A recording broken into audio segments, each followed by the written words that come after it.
Wonderful. Hello, everyone. Thank you for joining us. I'm really excited to have Molly Zuckerman-Hartung with us today and to talk about her work. My name is Sydney Mullis, and I'm the program coordinator for the John M. Anderson Endowed Lecture Series. Molly will speak for about an hour, and then we'll do a little bit of Q&A at the end. Before diving in, I just wanted to orient everyone to the webinar interface, should you be unfamiliar.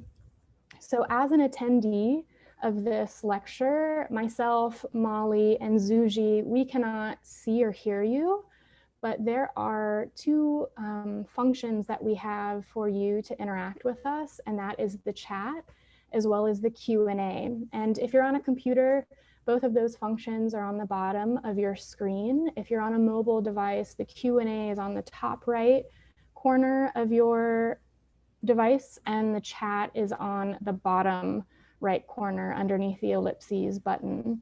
The chat is your space, the audience's space, to leave comments for Molly, to say hello to Molly, to leave comments during her lecture. Also, the chat is the space for you to give Molly applause when she finishes her lecture. The Q&A is the place for you to submit your questions for Molly, which she will answer when she concludes her lecture. One nice feature about the Q&A is that you can submit your questions at any time throughout the duration of the lecture, and I will ask those questions to Molly in the order that I've received them on my end. Also, this lecture is being recorded, just so you know. This includes the chat, and if you registered for the lecture, you will receive a recording of this for your archives. And I believe that orients everyone. And I will read Molly's bio as a way to introduce her and then hand it over to Molly. Molly Zuckerman-Hartung is a painter, writer, and teacher who grew up in Olympia, Washington, and participated in Riot Grrl in her formative years. She attended the Evergreen State College in the 1990s. This introduced her to holistic structural ideas about aesthetics and politics. She worked and used bookstores and bars until her 30s, when she moved to Chicago and attended SAIC for graduate school, and now she is working in grocery shopping and taking walks in Norfolk, Connecticut with her girlfriend and dog.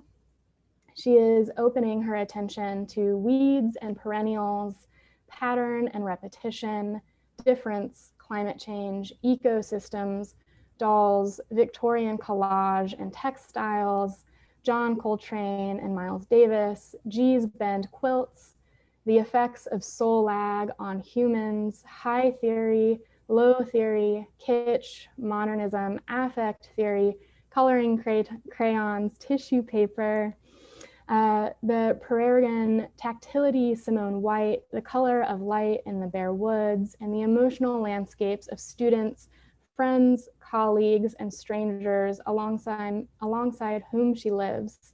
Also, she is a senior critic at the Yale School of Art, Department of Painting and Printmaking.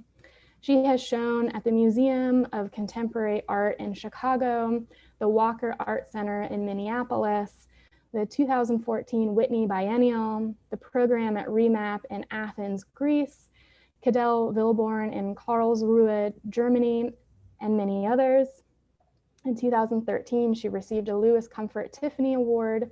She is a frequent guest lecturer at many schools across the country, including in the past few years, Princeton University, the University of Texas at Austin, Cranbrook, University of Alabama, the School of the Art Institute of Chicago Low Residency Program, and Columbia University. She will have a mid-career retrospective at the Blaffer in Houston this fall.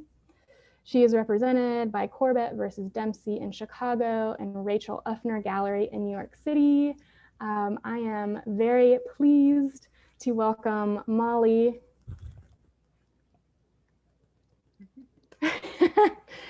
Please take it away. Thank you, Sydney. Thank you, Juji, for the help beforehand. And also thank you both for being faces that I can see and feel as I deliver this this talk into the void. And yeah, please do feel free to put comments in the chat as I go along. I'm hoping that people did arrive a little early and got to hear some of the music. I think that I've never played this particular music. I almost always start my talks with music, but often it's at a much greater distance from myself. But this time I decided to share music that was either made by people in my community or in my generation, really, really precisely. And I ended with this song by Nomi Lamb, and Nomi Lamb was one of my best friends for many, many, many years in Olympia, and she's still living. I'm making it sound like she's, but I'm having a lot of feelings about old friends lately, and we're still in a little bit of contact, but not a lot. But she was a major inventor, basically, of fat activism in the late 90s and early 2000s, and she was the Ms. Woman of the Year during those years. She's also continues to be a queer and disability and fact activist, and she learned so much from me, and I learned so much from her, and we affected each other in so many ways. We became friends in middle school, and I suppose our strong intimacy began to diminish in our 20s, but she's somebody I think about a lot. And the others also, Jane Hohenberger, I shared a song from her. She was a cappella singer, and she now goes by Jane LaCroix. And I'm not sure what her music sounds like anymore. I also played Heavens to Betsy. The lead singer of Heavens to Betsy became a much more famous band, whose name is now escaping me, but everybody knows them, or at least did in the 90s. Corin Tucker, anyway, was Heavens to Betsy. And Nikki McClure is really much more known for paper cutting, paper art now, and her work is more about like gardens and clotheslines, and it's very cheerful. But this old song, Omnivore, I also really, really loved. And then Kristen Hirsch, also known as she was the lead singer for the Throwing Muses. And I was just thinking about this song. That will be my segue into actually talking about my own work, which in the video, if you noticed, and I'll just go back and play a tiny bit of it again. I'm not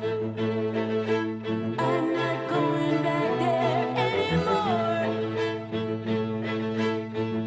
Wondered and don't think I'll do that again. If you're not familiar with that gesture, I would point you to Charcot and the study of hysteria in the 19th century. The song is called A Loon, and she's of course playing on like Crazy as a Loon.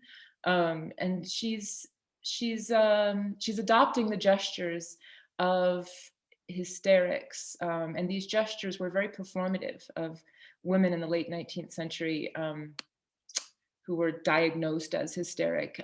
I say performative in the sense of they understood themselves to have an audience that was watching, and so they were understanding their actions to be seen in a particular way. So Kristen Hirsch sits in this chair and sort of like sways and kind of like moves her head like she's a mesmerized cobra as she sings. And there's also this thing that she's doing with her voice where she's saying "own" instead of just loon. She's sort of rounding and making the word large, and And also you can hear in the Jane Hohenberger the way that voice operates. I mean, these are almost all mostly a cappella songs that I chose, are very strong voice songs. And the lyrics are obviously strong also, and often aggressive, but it's the voice itself, I think, that I was so strongly affected by. I think it's sort of in the bio that Sydney read.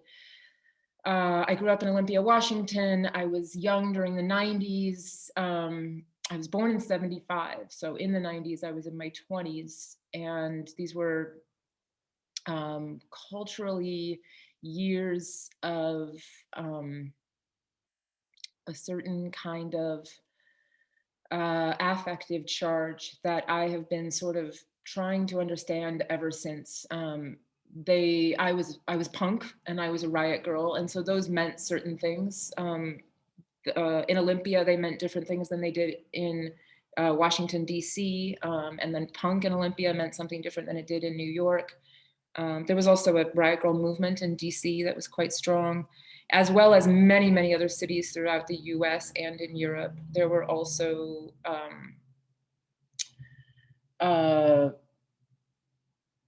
punk scenes in England, like dating back to the 1970s. The punk scene in England in the 70s also really connected strongly with the reggae scene in England and ska.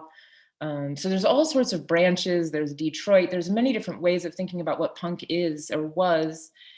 And I usually take it for granted that people know about these things. But I guess lately I've been thinking there's very little I can take for granted anymore, because the world has just changed so dramatically since 1995. And so it gets harder and harder to figure out what to say about what I make, or about what to make. I don't quite understand what it means for me to be an artist. But a talk is a chance for me to try to make a world for somebody to understand something, and then perhaps tell me what it looks like to them.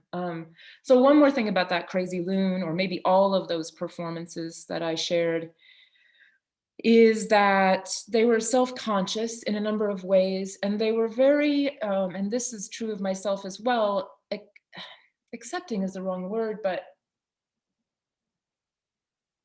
accepting, I'm gonna go with accepting, assuming even, of the image that was given to them, these women and myself, that society mirrored, was accepted and then played with. And that is a very different response to the way that one is seen today in culture. And it's something I've been trying to think about more, and to think about how to share what it meant to me. So if somebody called you crazy, you know, you make a song and you perform crazy, you give it right back. And I'm just interested in trying to think about my work through that lens with you. It's something I used to do a lot. This is a snippet of a video I made. This part of it was made in an Airbnb while I was just beginning to teach at Yale in New Haven. It's using a bit of a film from Chantal Akerman, the Victorian. You see her there in the background. So I think about a number of terms. One of the many terms that I think about is the poetics. And I read poetry and I attempt to write poetry. So one of the things about poetry that I've been thinking about lately is that it sounds like meaning. It feels like meaning. It gives us a sense of the shape of meaning, as this passage talks about. To say a poem aloud or to visualize it in your imaginary voice schools us in the shapes of meaning. The shapes of meaning becoming body knowledge, I think, is one of the things that I think about. And of course, the shape of meaning changes as context changes. Meaning is very much a meeting of subject with context. This is a painting I made about 5 years ago. I'm going to jump around. There is absolutely no temporal order to my talk, and hopefully the reason for that will become apparent. There's a kind of looping logic. This painting is called Cleft and uses the word cleft. Cleave is a word in the English language, which means both to bring together and also to pull apart. And that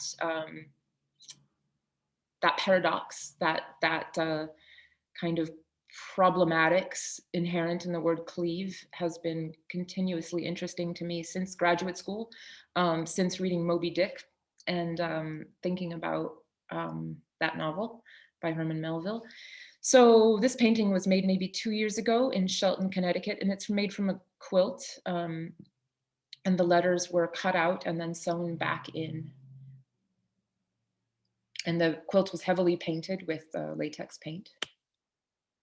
Another thing that was really formative for me was the novels of Leslie Dick. There were a few authors in my growing up years, my early 20s, that I read really assiduously. Kathy Acker, Leslie Dick, Chris Kraus. These were essential writers for me. But Leslie Dick is somebody I've been thinking about again recently because I have the privilege of sometimes teaching with her at Yale. And she always astounds me, her wit. She mostly teaches at CalArts, but she sometimes shows up to Zoom faculty meetings these days. And I always just feel really delighted by her intelligence. She's deep in psychoanalysis. And so these are just 3 of her novels that I read. The one on the right, I'm not sure, can you see the title of it? Without Falling. Okay. It's called Without Falling, and then Kicking, and then the third here is the Skull of Charlotte Corday. And then this is a Lacanian knot, a drawing of a Lacanian knot, and this is Lacan's writing. And I'm just going to jump out and quickly over to a brief set of words by Leslie Dick. Here she is. I just brought her on just for a moment. I've been fascinated by Lacan's essay on the mirror stage for a long time now, and it seems to me to be the fundamental text on this question of our relation to the ideal image.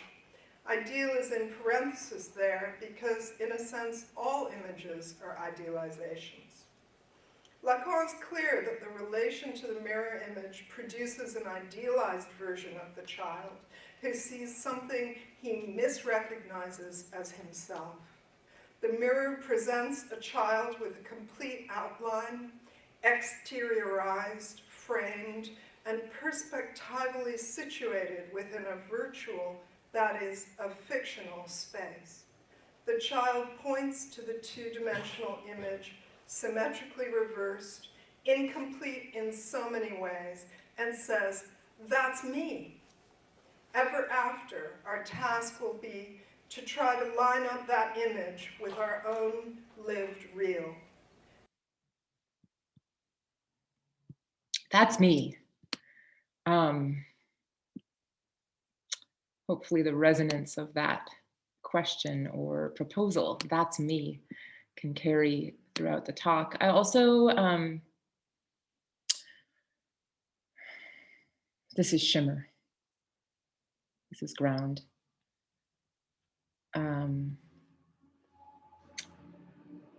There's this is the thing that okay. Sorry, I can't see one corner of my screen, so but I can't get it to stop either. Hold on, let me see if I can. There. Yeah. Okay, try again.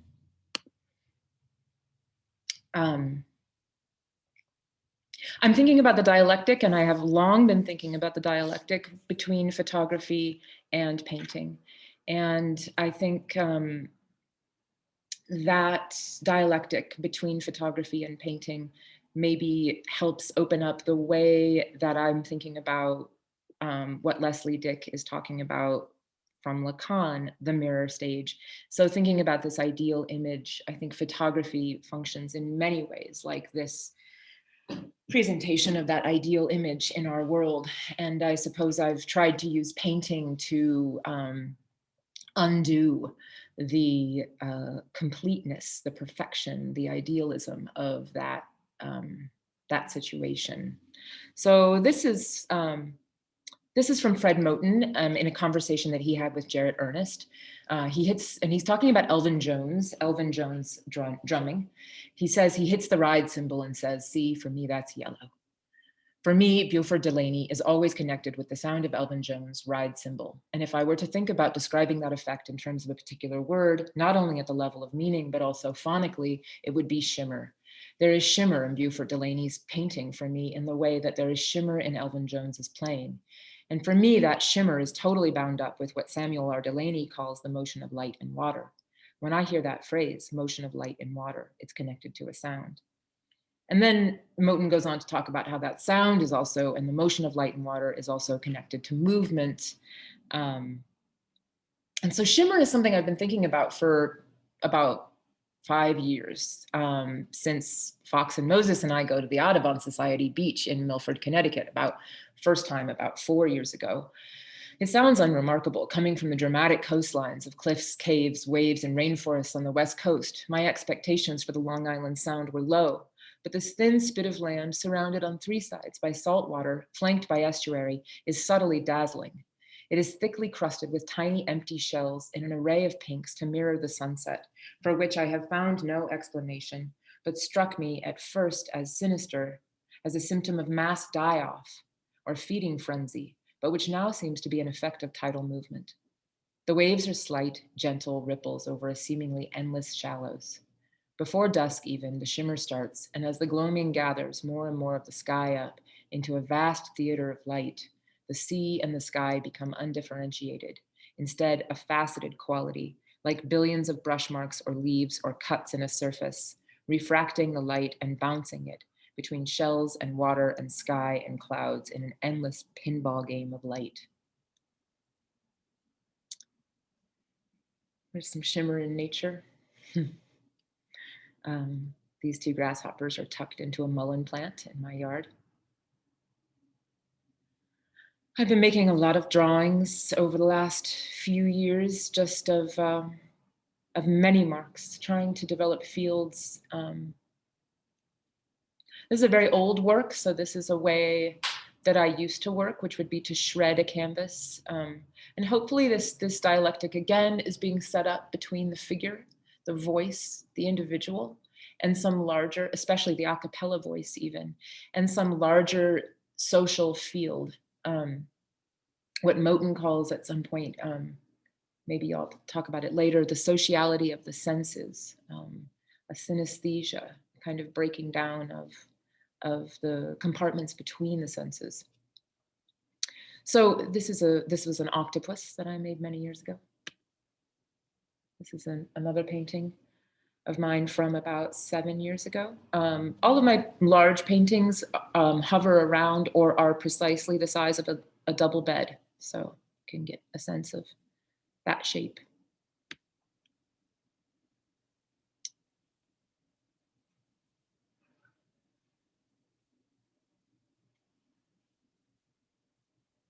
The bottom part has holes cut in it, and those holes were folded over to the top part of this painting and stenciled in. And it's also got a lot of sewing in it. And I'm just showing a few paintings that I also think hold what I had not yet started calling shimmer, but which I was trying to think about.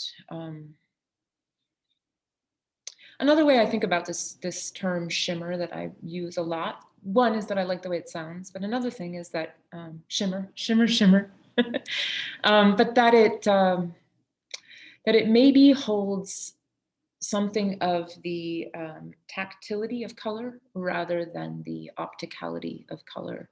That perhaps there's a sense of a kind of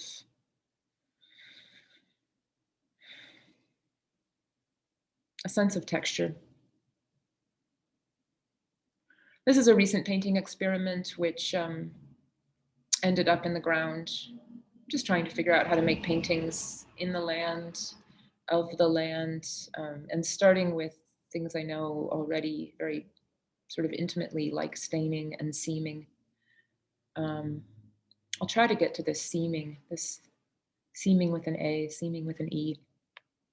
This painting is silver, many different layers of silver. It's called the Great Wall. It's also quite old. We're back to maybe 2010. This is maybe 2008, right after graduate school. I went to school between 2004 and 2007 at the Art Institute of Chicago. But all the way back, I was cutting into paintings, sort of destroying them in different ways in order to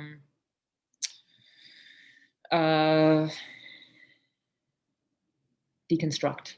I was thinking a lot about deconstruction, a lot about Derrida's idea of deconstruction.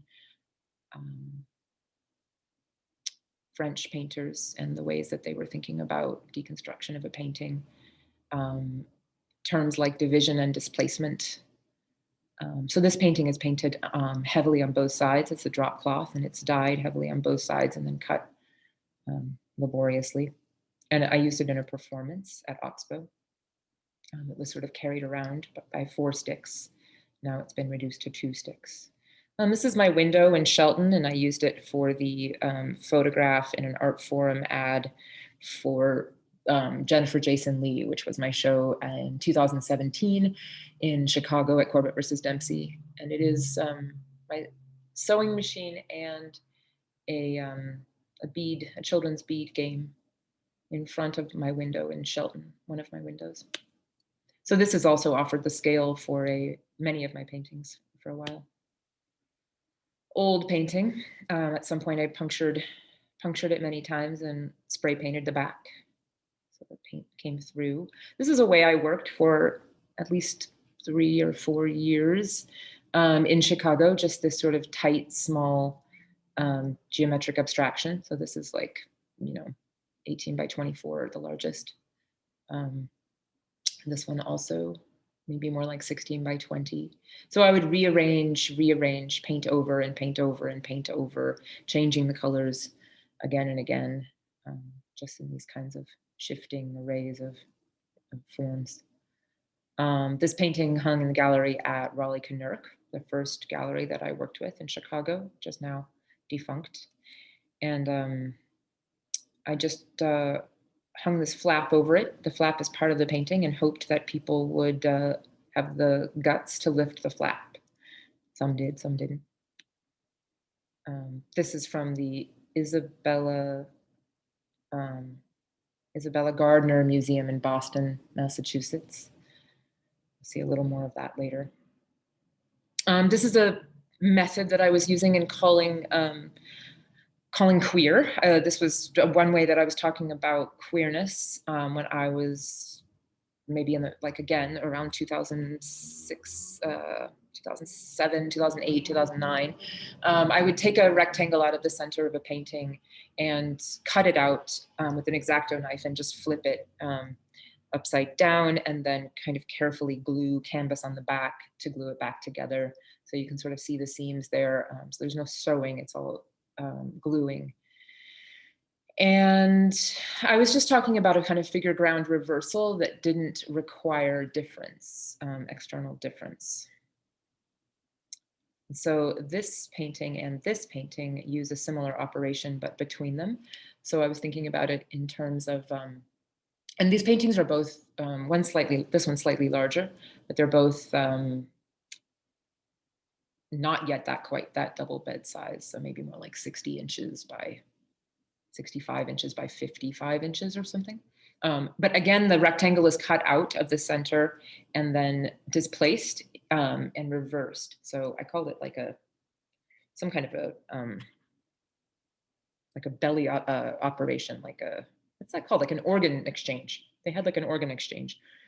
So the two paintings are separate from one another and can go their own ways and find separate homes, but they're sort of forever linked, forever attached.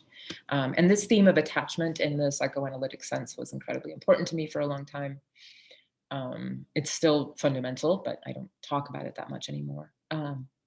Economic comic. This painting is quite large, one of the larger paintings I've ever made, larger than the double bed. And it was made for the art fair in Miami, Basel.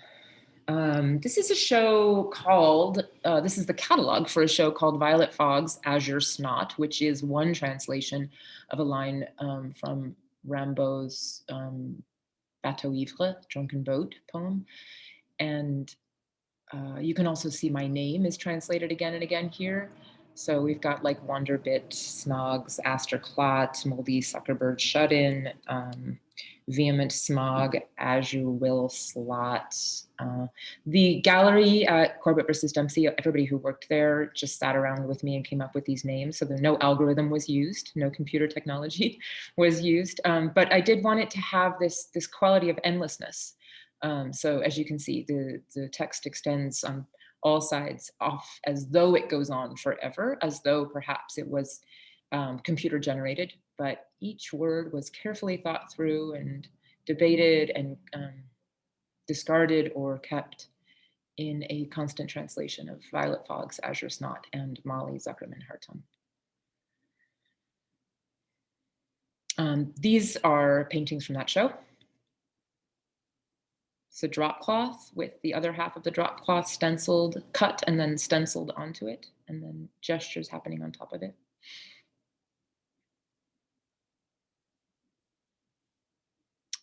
This continues to be one of my sort of, I don't know, ego ideal paintings or something. If I could make more paintings like this, I would be very happy. But it eludes me, and I couldn't even say why. It's blue, got a really kind of exquisite quality of cotton that I just, who knows how I came up with it, and some bleaching and seaming that's happening, which is very hard to see, but sort of subtly creating some lines down the center, sort of vertical lines. So this was a period of time where I was making a lot of seamed paintings in this way. And the backside is has very sort of thick, soft folds. So the painting, the cloth, the textile of the painting is actually much larger than it is stretched. So you could take all the seams out and undo it and it would be way more. And this is one of the many, and then also the white and the green kind of vertical stripes in this painting are heavy latex paint poured into the back side with the painting on the set up on some kind of cans or something. And so you can actually knock on those and they make a sound, like they're hard. And you can see where the grain of the cloth is sort of holding the paint at bay. This is on linen and some enamel and latex paint poured, and then this muslin piece that's dyed and then stuck back on in folds. So these questions of the fold were really important to me for a really long time, are still very important, but are sort of more built into what I think a painting is now. So this one had been folded and creased and pleated. I ironed the folds and then drizzled silver paint across the folds. It's linen, and then opened it back up. This is a painting that I made in post-bac at the Art Institute, which is the year before graduate school. And there it is on the left, all these dense folds of canvas. And then I just kept working on it over the years, and it sort of functions for me as like a, I don't know, like an icon, like Malevich's Black Square. It's sort of north. This is my father.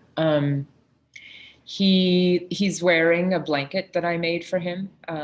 He was diagnosed with cancer, lymphoma, a few years ago, and has now recovered and is in remission. And but this was at the time when that was very unsure, his recovery. So I made him a blanket, and it was a real turning point for me. It allowed me to stop trying to make the things that I was making into paintings, to allow them to be other things. This is from a series of prints that I made, screen prints that I made at the Rauschenberg residency in 2018, a couple of years ago. And my Aunt Marilyn at the time was sick with cancer, brain cancer. And a rare cancer called glioblastoma, which had destroyed her language centers. And while I was at the Rauschenberg, we let her go. they said goodbye to her, and I didn't go, and I've always regretted it. Also, at the time, there was a red tide, a very heavy red tide in Florida and in Captiva, where the Rauschenberg residency is. And so there was a mass die-off happening on the beaches every day. A new kind of death was happening. It moved up the food chain. So it started with the smallest fish. And by about 2/3 of my time there in, this was like August and September, I actually saw a whale on the beach. This is just a little painting that I think about constantly. I sort of can't let it go in terms of things I want out of paintings. More from Moten. Fred Moten continues with, I think I used the term hollow sensual field. It's impossible to try to make a separation between what I was calling the ensemble of the sense and the ensemble of the social. And that notion of the ensemble of the social is directly out of early Marx's theses on Feuerbach. I want to say that there's a sociality of the senses, the notion that a universal science of language requires a reduction of the phonic substance. Now, if you're interested in Black art, there's no reduction of the phonic substance. J.L. Austin talks about the necessity of bracketing out what he calls mere accompaniments of the utterance. While I'm listening to James Brown, and the most interesting shit in James Brown is the mere accompaniments of utterance, and I want to be able to talk about them. If you haven't listened to a lot of James Brown, you don't know what he's talking about. It's definitely worth going through some old James Brown on YouTube. This and this are just paintings I consider drawings, small drawing paintings from years ago. This one I was thinking about it being like a color helmet, something that you could put your head inside of. And I was very much thinking at this time about paintings for the head. Trying to get everything into just the head, no body. I was also trying out these hinged paintings. So this is a hinged painting titled Channel Changer. And both of these paintings were changed. I don't have a picture of how the one on the right changed, but the one on the left became, hopefully I have an image of it coming up.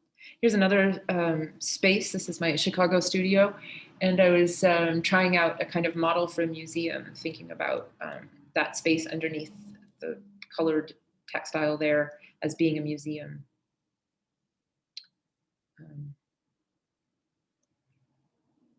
So it would be huge, right? This is a model. So this is this painting on the left, cut, and the center spine has been turned inside or turned backwards and then stitched back together and stretched. So this is another operation that I was sort of committed to for a while, and I've been returning to a lot of these operations. There was a whole discourse around the backsides of paintings, and that was a way of thinking about queerness. And that was significant to me. And what else? I don't know. Again, being able to make a kind of figure ground reversal that involved keeping the same materiality. So in other words, the figure was of the ground, could not be separated from its context. And I guess also I've always been thinking, since I went to graduate school, I've been thinking about Barnett Newman's zips and just this vertical stripe, this kind of standing in, being like what we used to call like metro poles, like subway poles, like something you hold on to when you're on the subway. This painting is called Lurch. It doesn't stand up unless it's tacked to the wall. It takes a really long time. I put furniture tacks in it, and it's about 11 feet tall when it's all tacked up. This is one of the Jennifer Jason Leigh paintings, and this is how it looks at the end.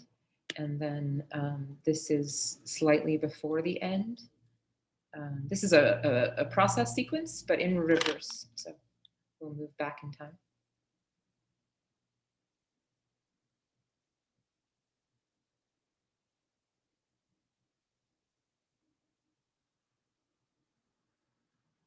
And there's this timeline. This on the left is the very first day of the painting, which was also the day that Trump was elected to office in 2016.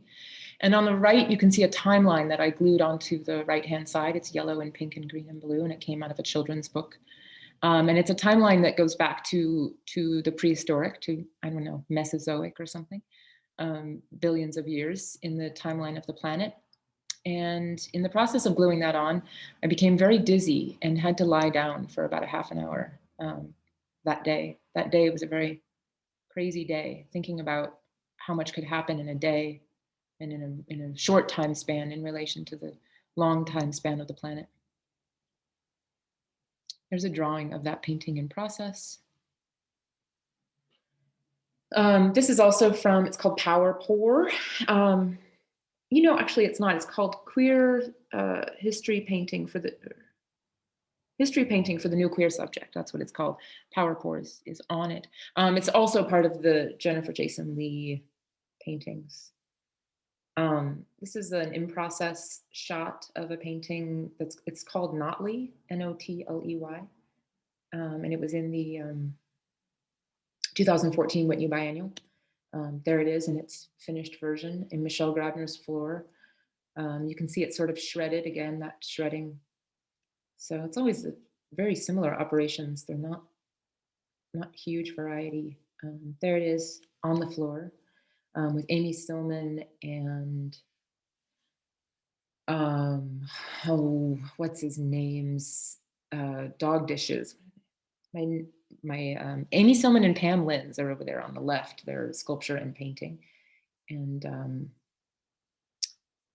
everybody, Sheila Hicks is that large textile in the far back. And then I just can't remember the name of the ceramics person right now.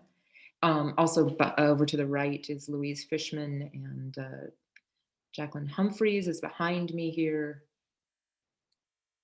Okay, this is the 95 Theses on Painting. It's me with my brother standing in front of it. It's a text I wrote for this exhibition at the MCA in Chicago.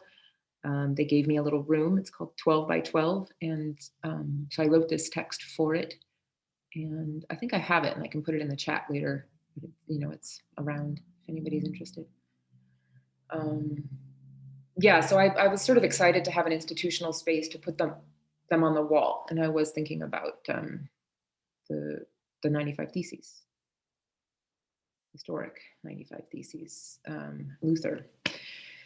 And trying to sort of make a big statement about painting. And I haven't said much about painting yet, but yeah, this is a little show in, God, all words are escaping me, in Nebraska, at a space called, oh my God, words are escaping me, it'll come back to me.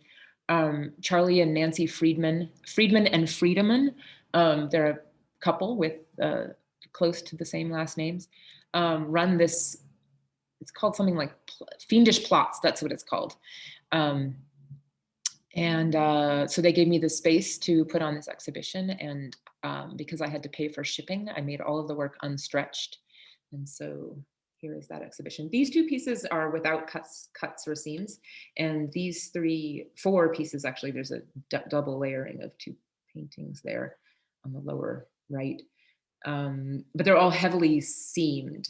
So they're very much about sort of sequence and different ways of setting up a sequence, and then a kind of, I think of them as like film, stitching them back together.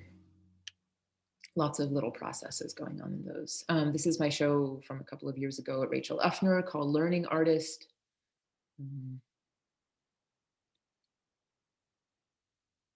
Just install shots. I've been, over the last few years, working on pattern making a lot. This is the part of the pattern is made and then photocopied, and then the rest of it is just reproduced in the computer. But the basic pattern design is any one of the four quadrants. And here's another. So there's just this particular method of making patterns that involves cutting and moving pieces around and then Xeroxing them. This is from a show at Lyles and King Gallery in New York City. The show was called Queen. And it was with an old friend, Dana DiGiulio. A lot of this painting was made from the backside, as you can see by the numbers at the top. So I was thinking about backsides and sequencing, and comics, cartoons. It's a lot of cotton and bleach and latex and enamel. Just linen with bleach.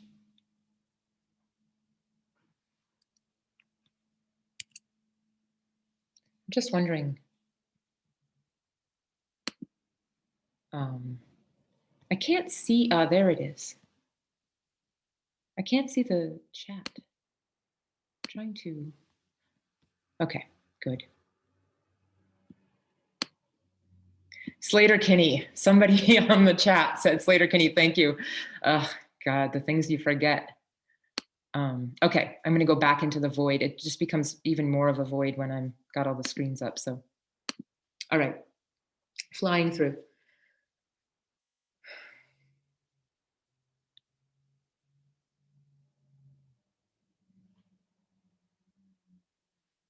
This is a lot of screen printing that I was doing in the Rauschenberg residency and then piecing together when I got home. And this is one of these blankets I'm talking about. So I've been trying to make these blankets just about human size. They're not that much bigger than a body, but they can sort of lie on top of a body. And they're what makes them blankets is that they have backs. And so all of the stitching is stitched through a wool blanket. So I find old wool blankets and kind of sandwich them. And then they also have objects tucked inside of them that are then stitched in. So they have, I don't know, sometimes money, old jewelry, stuff, all kinds of things inside of them. And then, yeah, they're very much function as gifts. I also wrap them up into a little roll and sometimes bring them to talks, and I talk about them as transitional objects. I sort of keep them tucked under my arm. When I was a very small child, a blanket was my transitional object, and I kept it rolled.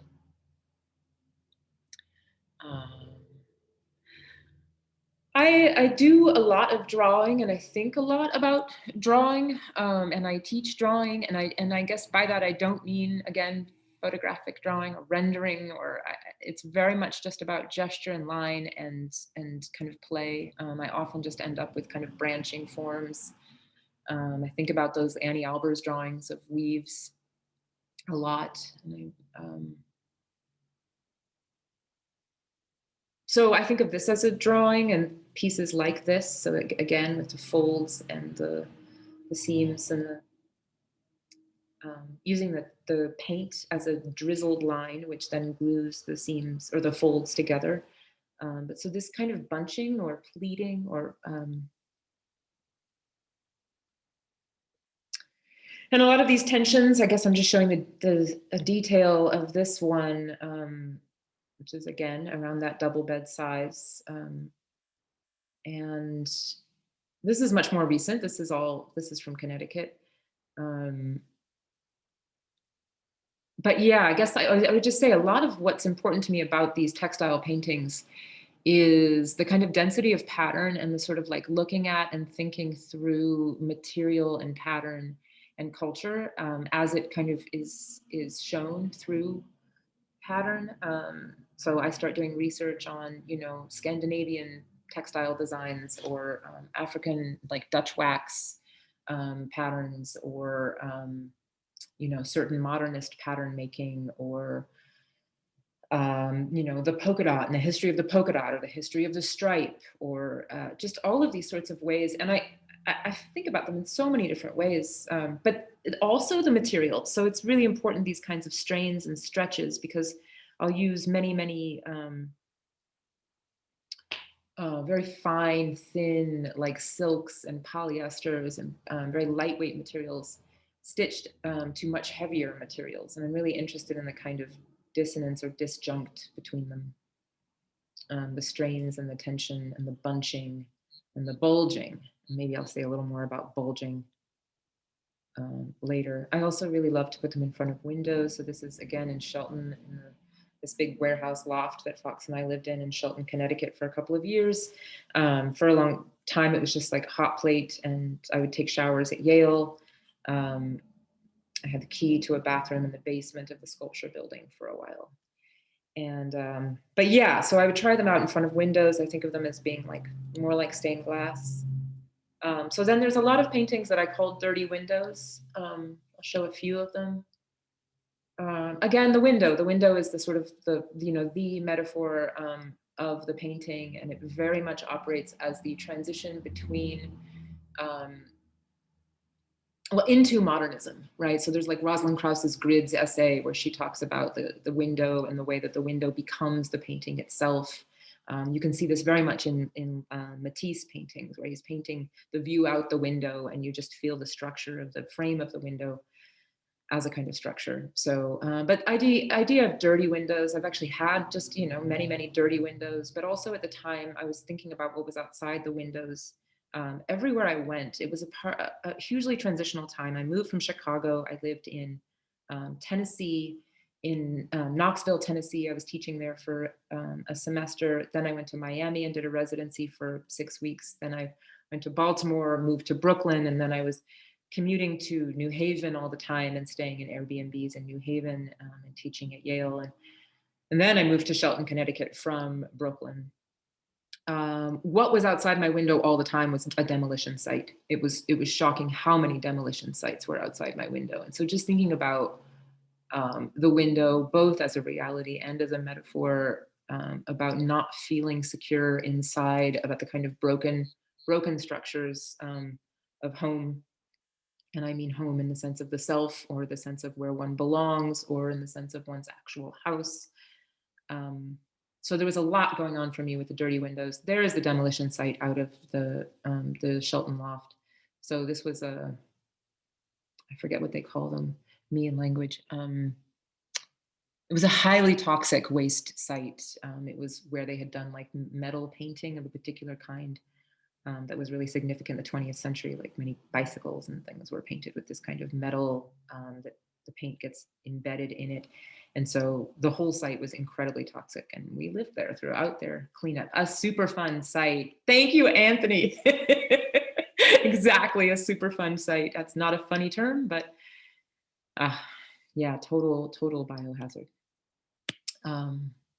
It's so nice. Thanks for the chat.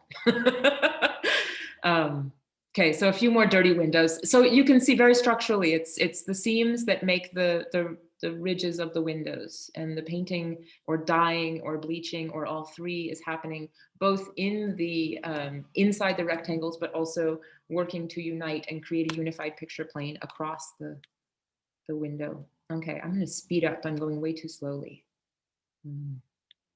So yeah, these are some of the dirty windows. Maybe this like makes the sort of idea of the unity and also the gridded off structure more apparent. I think that this problem, the problem of the field painting or the monochrome or the gridded painting and the strong gesture, the figure, the presence of a figure in relation to that field. This problem is such a problem for me. I cannot give myself over to either one. I want to make monochrome field paintings, or at least a kind of shimmering field of dense, many small marks. And at the same time, I want strong gesture. And so I just sort of grapple with that problem. I called this talk originally the B-sides and the weed talk. And I was thinking about not weed in the pot sense, but the weeds, the plants that are considered as weeds. In other words, the ones that are not cherished and valued and placed in the garden, but the ones that are pulled out, are discarded, are poisoned, are battled with. And those are kinds of things that I'm very interested in, those sorts of relations, the relations of what's discarded. And so I've originally made this talk just to be about the weeds of my own practice. And this is maybe a good example. It's mostly weeds. It's mostly sort of failed experiments. This is a couple of peonies from when I was visiting Norfolk as a visiting artist. Now I live in Norfolk, Connecticut. And I was smashing peonies. This is some of the first printmaking that I was doing inside of the printing press, that big roll. And I just wanted to understand flatness in relation. Again, you can see this problem of flatness throughout my practice. So yeah, peony, before it really goes into bloom, is this thick bulb of dense petals. And I was just rolling them right through. And so this is the same print, but months later, after it's all dried out.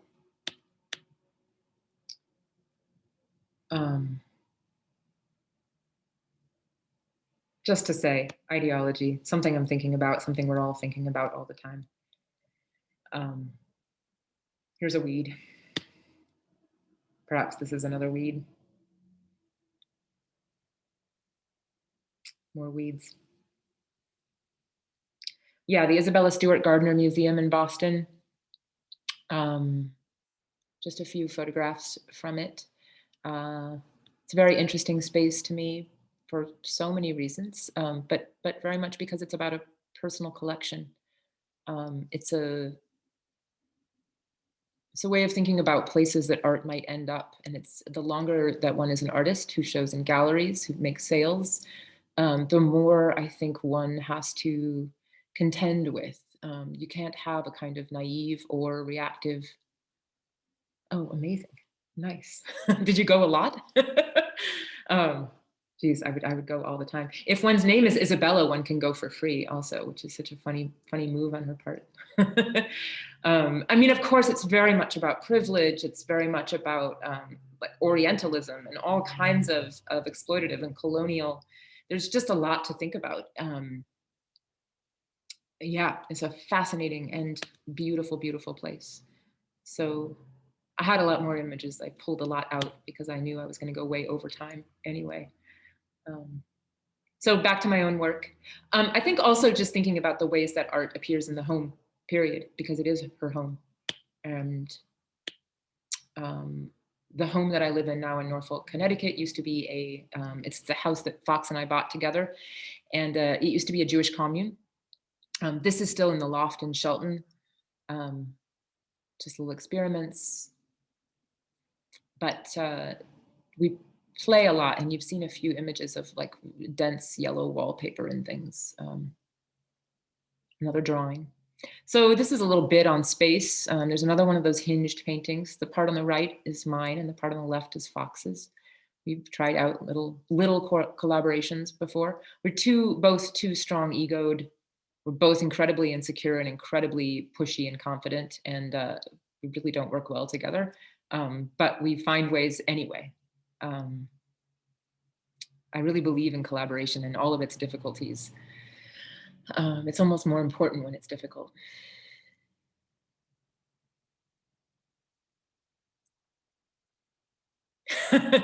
David knows. Yeah, just little experiments. I really wanted to start showing more and more experiments to make it clear how sort of difficult and maybe uninteresting it is to actually make the large paintings. Like, this is where my thought happens, my activity. And,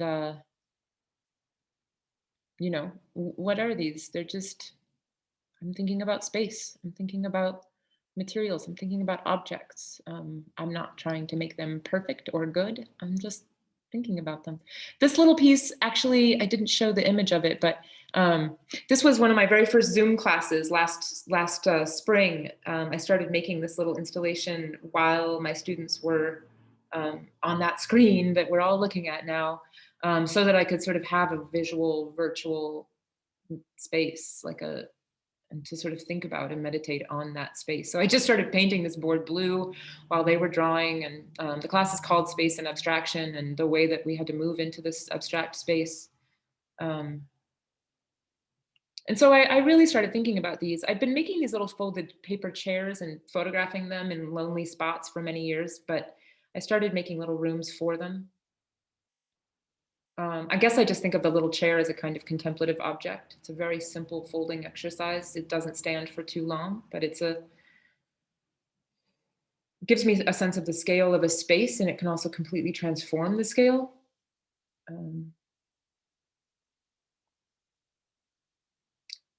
Just a little shaped object. Lichen. There's a lot of really beautiful lichen up here in Norfolk. the colors. This is just a tiny snippet from a time when I was in Tennessee. I just focused on purple.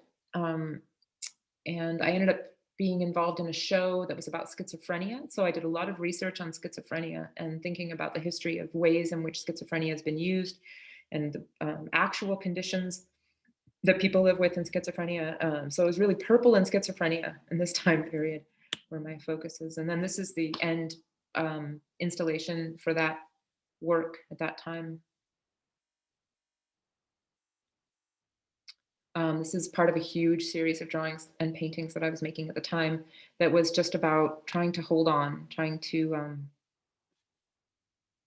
grasping. I was always talking about grasping. Again, different ways of thinking about attachment.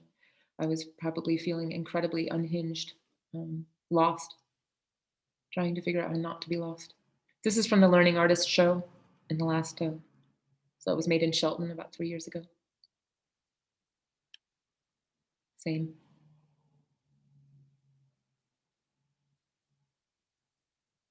Very recent drawing. These pointing figures, I've been working on them lately, thinking about them. Call them the Pointer Sisters. Drawings.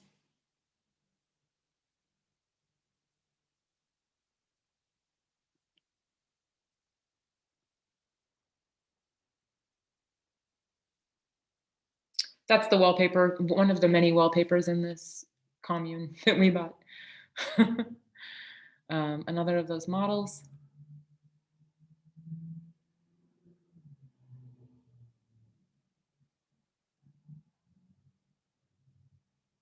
This is right around the beginning of the quarantine. And this is also quarantine work.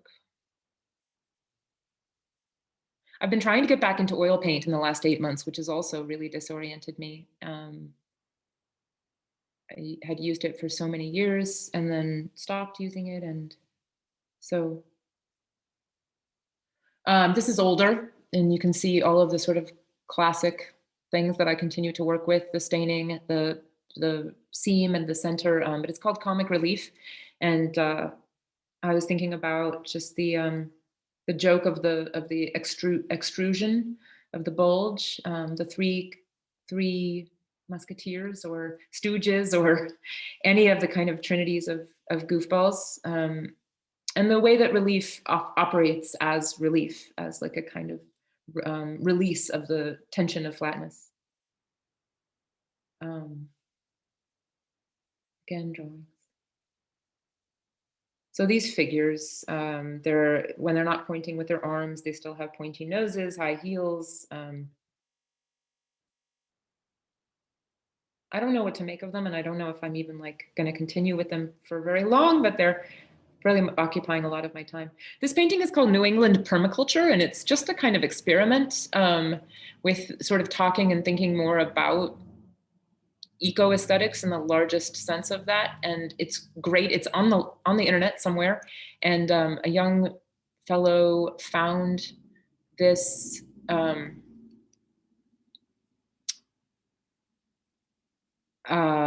painting on the internet and got all excited and communicated with me about permaculture and painting. And that was pretty exciting. So it's interesting the kind of like audiences that you can call. Audience is something that I think about a lot in the relationship. So just going to fly through because I'm really out of time. So I'll just sort of, if you want to like maybe bring on questions as I just, because I'm so far over already. Great. Well, thank you for that. That was really wonderful. And if you'd like, audience, you may share your applause since we can't physically hear you, and then I will transition to the questions.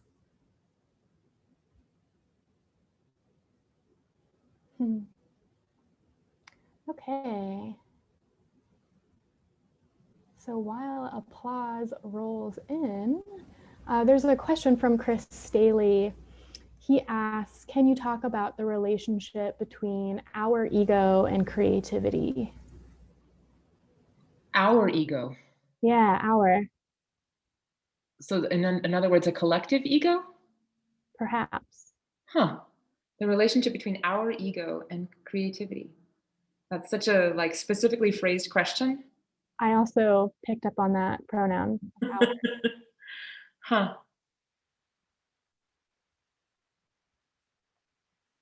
It's interesting. I'm not sure what that question means, but I'm just going to roll with what I've been thinking about. And actually, I'll say we've been thinking about. I have a very old friend who's staying in our house here in Norfolk, Lisa Darms, and we are both of Olympia. We both, maybe I'll just like stay on this while I say this. And we've been talking about a loss of self-esteem and what's going on with that. Why is that happening? And one of the conversations led to in creating and thinking about how yeah, the kind of muscle of generating. She's a writer and a photographer and works with clay as well. But that muscle is what we have started to discuss. Sorry, I'm being very, very slow and vague.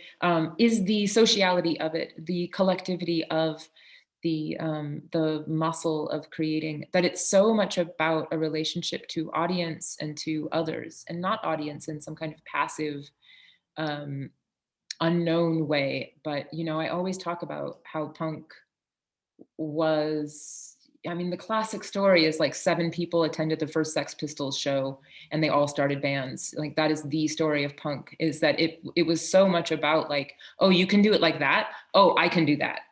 And then what would happen, what would be generated from that, that kind of exchange, this kind of permission that was constantly being given to go lower, to fuck it up more, to play more with the form, right? It was so much about like, you know, 3 chords, that's it, or 2 chords, that's it. Like, and then to kind of see what you could do with it. But it was very collective, it was very our. Chris added artist ego and creativity. In other words, an individual ego. Hmm. Yeah, I mean, I guess that is the struggle to me, you know. That struggle between some idea of an individual and something larger.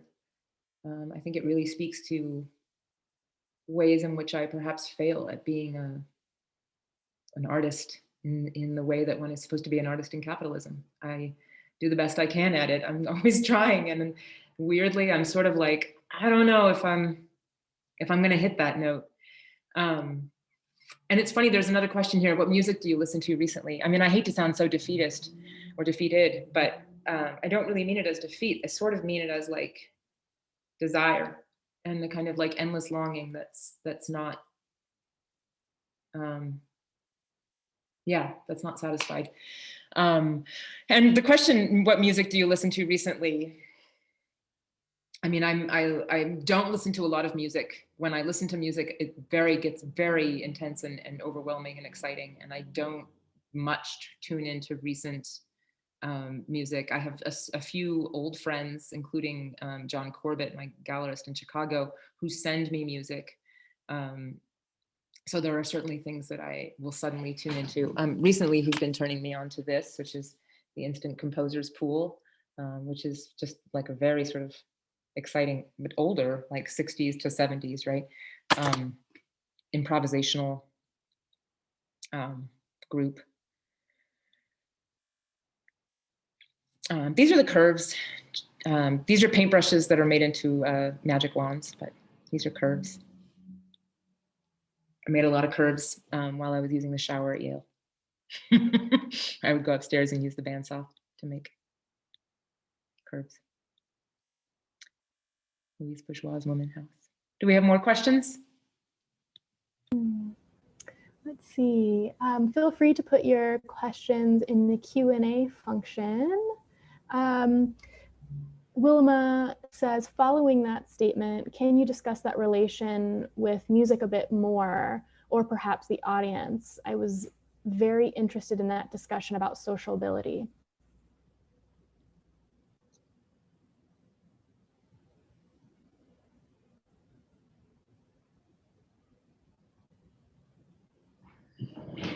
I'm thinking about how it's in the work,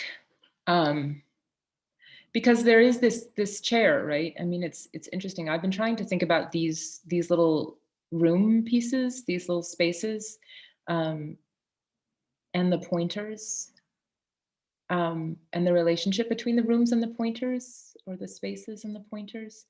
And I feel like it relates to the question of the sociality, because it's not that the art is always made, or anyone's art is always made in a social way, right? And I'm not, I very much value my solitude, and I spend as much time as possible alone in the studio, and reading and writing and making and all, walking. So it's not a question of like always being with others. It's a question of sharing culture. It's a question of sharing ideology, sharing values, and being really engaged in that sharing. And that is the sound of meaning. that is how this vibe, I think, gets generated. And you know, I mean, one of the things that I've come up against recently is that people are very, and I'm sure that this is not universal, but in the circles that I encounter, younger artists are very interested in finish in work, and they have learned this term, provisional, and they've learned that it's bad, and so there's this kind of dialectic, I'm sorry, it's a binary. I would like it to be a dialectic, but it's a binary that's set up between finish and provisional. And I'm sure that my work looks incredibly provisional to the person who is thinking about that in that way. And I guess, yeah, these are these recent sort of pointer experiments. But what am I trying to say about this? I'm trying to say something very specific.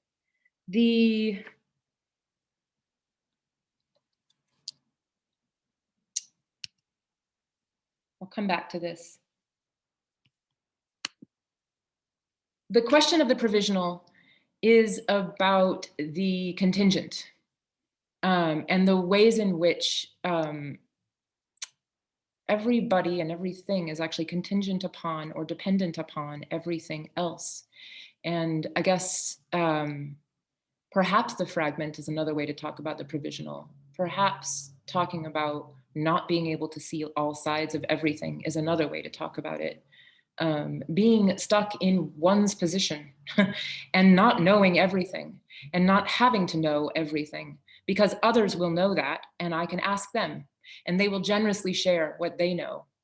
And so that is a society, and that is a community. It's that we don't have to be all. And capitalism doesn't really want that. It wants a kind of situation of combat and of, I guess suspicion is one of the words that comes up. And these are all things that I do a lot of teaching about touch, about paranoia, about how we experience these things. And, you know, so thinking even about a painting having a front and a back side, and thinking about bringing its backside to its front side, perhaps helps with the thinking about the position that a painting has on the wall, that it's not, it both can't be seen from all sides. In other words, it doesn't have to be quite as paranoid. And also it's dependent.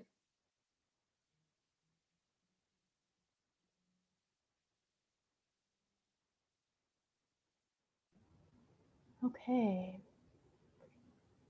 Ed says, hey Molly, it's Ed. Thanks so much for the talk. How do you separate moments of criticality and moments of play / experimentation in the studio?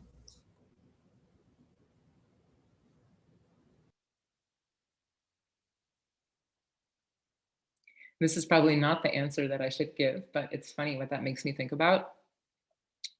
Actually is television, which I've been watching recently, and I never really watched television much, but I've been watching certain shows, and I've been thinking about ways that a show that is really predicated on suspense and a kind of intensity, um, what kind of work it has to do to set a certain moment aside as tender or as emotional, how it takes you off of your sort of intense, like paranoid suspense moment of energy and puts you into a different mood. And usually it's done with music. And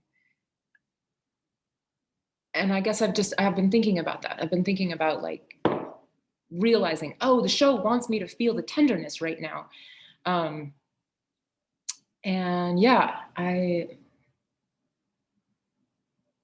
it's much slower in life, and it's much slower in my own studio practice. But that move is really necessary, and I try to do it a lot. And it's probably part of the reason I'm such a sort of slow muddler of a maker, because I do want to move between play and criticality. I do want both, and I have both, but only over a kind of long time span.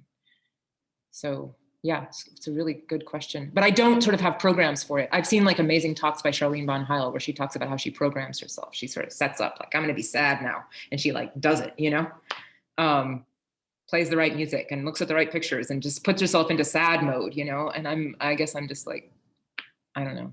I'm more susceptible. I'm less in control.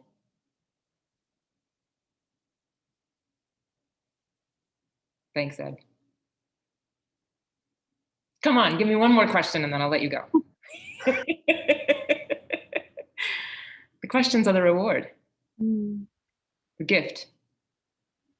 I mean, they don't have to be questions. You could just say, how come nothing feels finished? Or whatever.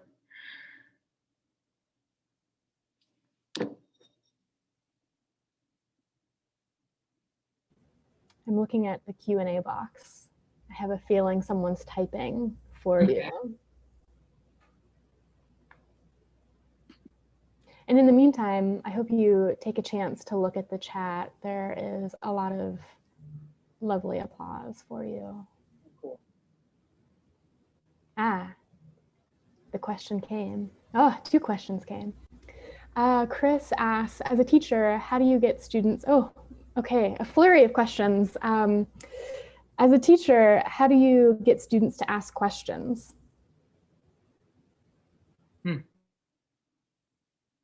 Geez, are you a teacher, this person? Can you tell me how you do it?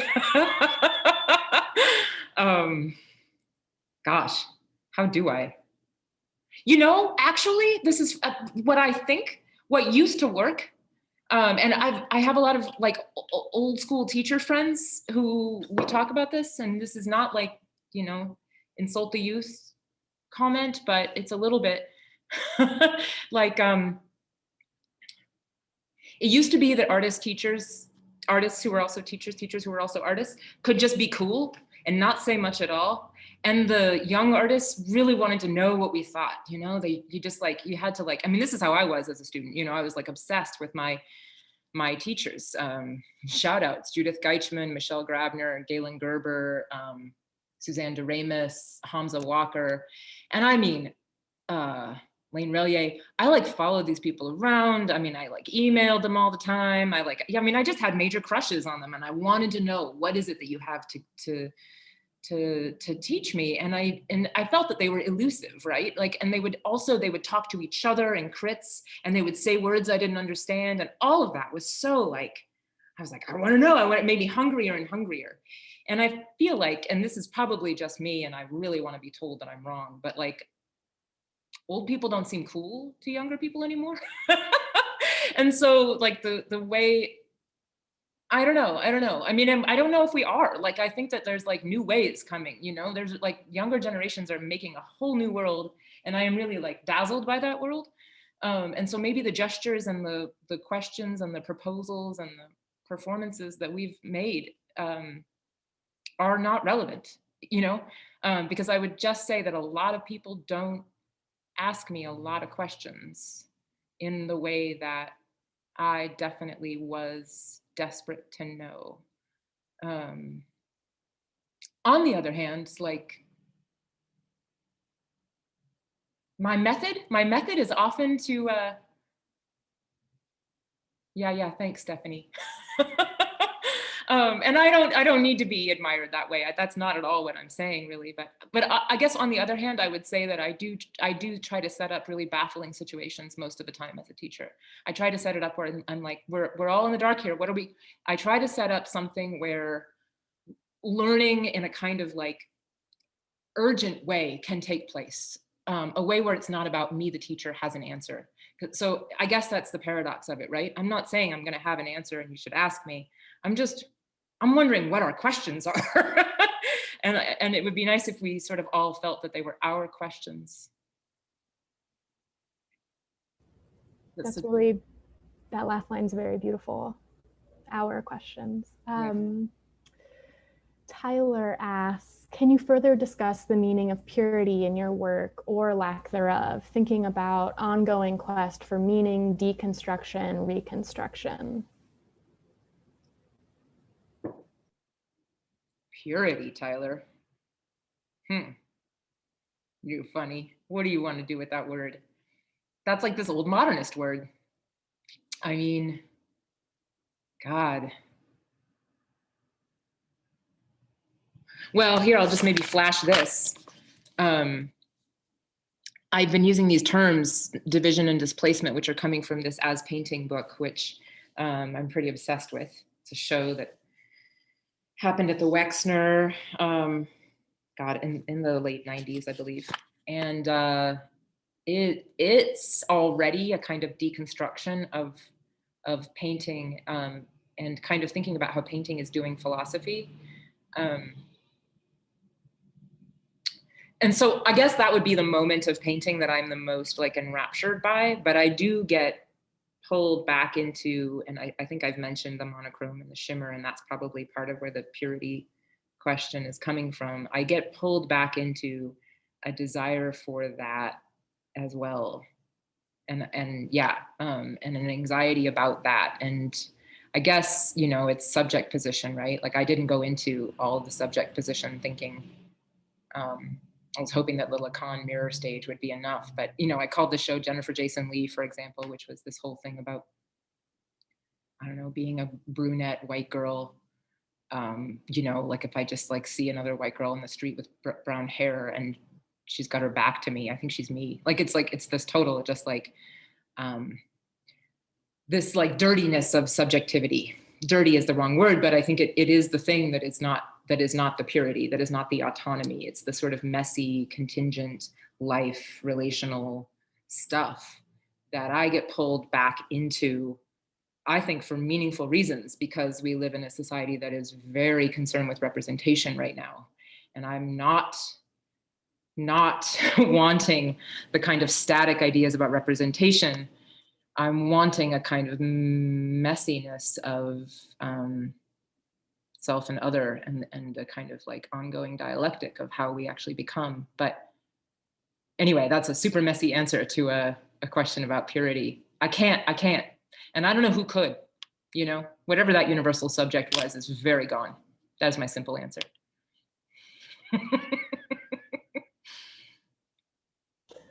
Okay, I believe this is the last question. Okay. Sophie asks, do you have a favorite process of creation out of any of those? I'm assuming all the ones that, you know, you went over.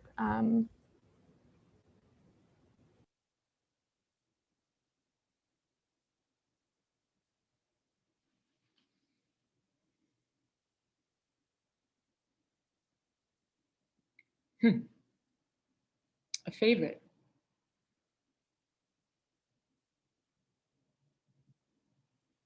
I mean, maybe I would just say drawing. I think I get the most just pleasure out of drawing. And I mean that in the loosest sense, but I guess in the sense of kind of experimentation on a smaller scale with an improvisational, open-ended relationship to completion.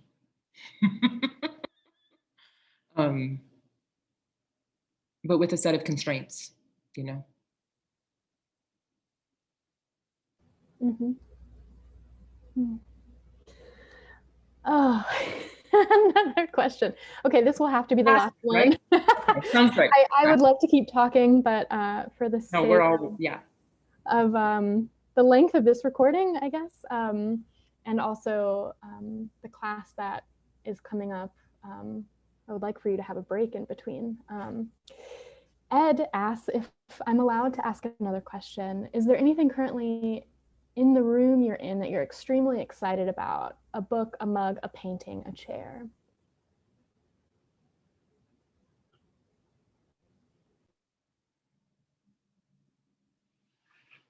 Ed, can I just say the light as it dims?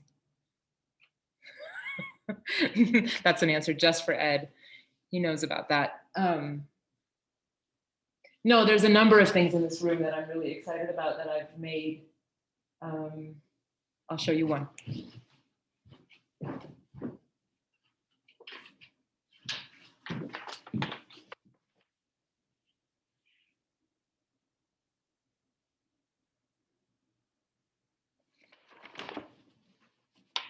Just a drawing.